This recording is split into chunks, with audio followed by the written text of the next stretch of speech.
120 rupeesக்காக அந்த 2.5 மணி நேரத்துக்கான ஒரு படைப்பா மட்டும் பாக்குறது இருக்குல்ல, அந்த 2.5 மணி நேரம் நான் என்ஜாய் பண்ணலாம்னு சொல்றதை என்னால ஏத்துக்கவே முடியும். ஏன்னா அந்த 2.5 மணி நேரம் இந்த உலகத்தில் உள்ள நீங்க செலவிடுறீங்க, அந்த நேரத்தை திருப்பி நீங்க யோசிப்பீங்க. அந்த நேரத்தை அதோட முடியாது, உங்களுக்கு தான் அத்தனை முடியும், நீங்க முடியுமா நினைச்சுக்கிறீங்க. ஆனா அந்த படம் திருப்பி திருப்பி பார்க்கப்படும், உங்க சந்ததியும் பார்க்கும். நீங்க இல்லாத பட்சத்தில் உங்களோட குழந்தைகளும் அந்த படத்தை பார்க்கும். அப்படிங்கும்போது அந்த படத்தோட வேல்யூங்கிறது அந்த 2.5 மணி நேரத்துல முடியாது. அந்த படத்தோட வேல்யூங்கிறது அது உங்க வீட்டுக்கு வரும், உங்க லேப்டாப்புக்கு வரும், உங்க பிள்ளை கைக்கு போகும், அது எங்கெங்கயோ போய்கிட்டு இருக்கும். அப்படிங்கும்போது அந்த படைப்பை வெறுமன இன்ட்ரெஸ்டிங் எலிமெண்ட்ஸ், வெறுமன தியேட்டரிக்கல் எக்ஸ்பீரியன்ஸ் அப்படின்னு பாக்குறது எனக்கு இன்னும் பொறுத்த வரைக்கும் அது ரொம்ப ரொம்ப தவறான கண்ணோட்டம் நான் நம்புவேன். ஏன்னா உங்களுக்கு சினிமாவை பத்தி தெரியும், உங்கள்கிட்ட நான் பேசும்போது நான் விருப்பப்படுறேன். இன்னொருத்தர் இதே மாதிரி ஒருத்தர் சினிமாவை பத்தி பேச வருவார், அவருக்கு உங்களோட லாங்குவேஜ் இருக்காது, உங்ககிட்ட இருக்க லாங்குவேஜ் அவர்கிட்ட இருக்காதுங்களாம், உங்ககிட்ட இருக்க அந்த ஆளுமை இல்லாம போலாம், ஆனா அவர்கிட்ட பியூர்னஸ் இருக்கலாம், நியாயமான கேள்விகள் இருக்கலாம். சினிமாவை பத்தி புரிஞ்சுக்கிறதுக்கு ஒரு அப்பட்டமான கேள்வியா, உங்களை விட பெட்டரான கேள்வியா வச்சிருக்கலாம். அப்ப என்னன்னா உங்ககிட்ட இதெல்லாம் இருக்கு அப்படிங்கிறதுக்காக அந்த பெட்டரான கேள்வி இருக்குல்ல, இந்த பெட்டரான கேள்வி நான் நிராகரிக்க முடியாது. என்னையவே டிஸ்டர்ப் பண்ண கேள்வி அவர்கிட்ட இருக்கலாம், என்னையவே யோசிக்க கேள்வி அவர்கிட்ட இருக்கலாம். அப்படிங்கும் போது எனக்கு அவர் முக்கியமா படுறாரு.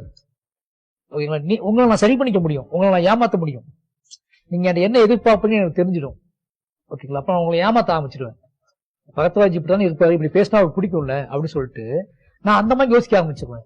ஆனா என்னைய ஒருத்தர் திடீர்னு நான் எதிர்பார்க்காத ஒரு கேள்விய அவர் ரொம்ப திக்கி திக்கி கேட்டா கூட, ரொம்ப என்ன சொல்றது, ரொம்ப இதா இல்லாம அவருக்குள்ளேயே உடஞ்சி அந்த கேள்வி கேட்டா கூட அந்த கேள்வி என்னை உயிர்ப்பிக்க வைக்கும், யோசிக்க வைக்கும். அப்போ எனக்கு அதுதான் ரொம்ப, அப்படிதான் படங்களுமே அது என்னவா ஃபார்மட் இருந்தா கூட அது ஃபுல்ஃபில் ஆவாட்ட கூட நான் அந்த 2.5 மணி நேரம் செலவு பண்ணிட்டேன். நான் வராம இருந்தா பரவாயில்ல, நான் பார்க்காம இருந்தா பரவாயில்ல, பட் நான் சூஸ் பண்ணிட்டேன், 2.5 மணி நேரம் செலவு பண்ணிட்டேன். அப்படிங்கும்போது அதுக்குள்ளது என்ன எனக்கு கிடைச்சிச்சு அப்படிங்கிறது ரொம்ப முக்கியமானது. அப்போ இந்த படம் கிராஃப்ட் நல்லா இல்ல, ரொம்ப எடுக்கப்படலை, ஒழுங்கா எடுக்கப்படலை அப்படிங்கிறதுக்காக எனக்கு படம் பார்த்துட்டு இருக்கும் போதே ஒரு விஷயத்துக்கு நான் சின்னதா விஷயத்துக்கு நான் ஏதாவது ஒரு இடத்துல ஒரு படத்துக்கு அழுதுருக்கலாம். ஆனா படம் முழுமை அடைஞ்சிருக்காம படமா இருக்கலாம், கிராஃப்டாவோ இல்ல டேக்கனாவோ. ஆனா ஏதாவது நான் அழுது உண்மை தானே, ஏதோ ஒரு கேரக்டர் டிஸ்டர்ப் பண்ணிருக்குல்ல, அப்போ அந்த படத்துக்கு அந்த நியாயத்தை கொடுத்து ஆகணும்.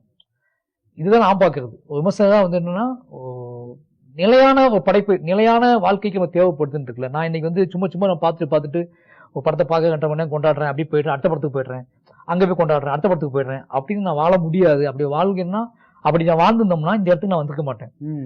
நான் நிறைய நாட்டாமையை 100 தடவை போய் பார்த்துருப்பேன். சரிங்களா? சகலகலாவெல்லாம் எத்தனை பார்த்தோம் எனக்கே தெரியாது, ராஜாத்தி ராஜாவை எத்தனை பார்த்தோம் எனக்கே தெரியாது. இன்னைக்கு அந்த படங்கள் நான் பார்க்க மாட்டேன். ஏன் அப்படின்னா அந்த மாதிரி படங்கள் எடுக்க ஆசைப்படவும் மாட்டேன். வேற ஒரு இடத்துக்கு வந்திருக்கேன், யோசிக்க வந்திருக்கேன். எதுக்காக யோசிக்க வந்திருக்கேன் அப்படின்னா, என் வாழ்க்கைக்கு அந்த படத்துக்கு எவ்வளவு தூரம் இருக்குன்னு ஒரு அறிவு வருது, இதன் மூலமா நான் என்ன கத்துக்கிட்டேன்னு ஒரு விஷயம் வருது. அப்படிங்கல அப்ப அதுக்கு நான் பொய்யா எடுக்க முடியாது. அப்போ எனக்கு இந்த 2.5 மணி நேரம் இவங்களை என்கேஜா வச்சிருக்குமா அப்படிங்கிற கேள்வியை விட, அந்த 2.5 மணி நேரத்துல அவன் இனி எவ்வளவு நாள் அந்த 2.5 மணி நேரத்தை செலவு பண்ணிட்டு அவன் என்ஜாய் பண்ணிட்டு போயிடுவான். வெளியே போனதுக்கு அப்புறம் திருப்பி அவனு நானும் யாகமே ஆயிடுவோம். அவனுக்கு எனக்கு எந்த தொடர்புமே இருக்காது.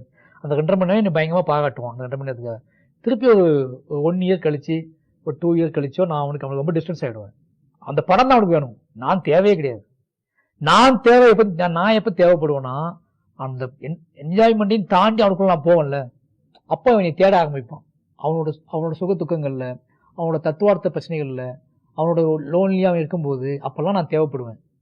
அந்த 2.5 மணி நேரம் என்னை கொண்டாடாம விட்டுருந்தா கூட இந்த நேரத்துல அவன் நினைப்பான். அப்போ படைப்பாளனுக்கு எது ரொம்ப முக்கியம் அப்படின்னா, இப்ப என் படைப்பை தாண்டி என் படைப்பு கொடுத்த அந்த 2.5 மணி நேரத்தை தாண்டி என்னோட படைப்போட ஆதிக்கம் இருக்குல்ல, அது ரொம்ப முக்கியம். என் படைப்பு கொஞ்ச நாள் அவன் நீடிக்கணும், அவன் அடுத்த சந்ததிக்கு கடத்திட்டு போகிற விஷயமாவது படைப்பு இருக்கணும் அப்படின்னு